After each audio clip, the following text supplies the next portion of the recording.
Received కాపీతో సహా తీసుకున్నాం.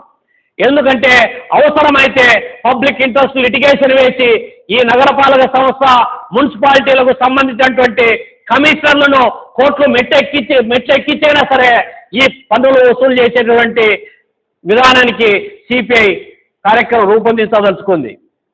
రానున్నటువంటి రోజులలో ఈ పన్నులు వసూలు చేయడం ద్వారానే రేపు పొద్దున మురికివాడల్లో రోడ్లు ఏర్పాటు చేయడానికి, మౌలిక సదుపాయాలైనటువంటి రోడ్లు, కాలువలు, వీధి లైట్లు, త్రాగునీటి సమస్య పరిష్కారానికి ఈ నిధులు చాలా కీలకమైనటువంటి పాత్ర పోషిస్తుంది.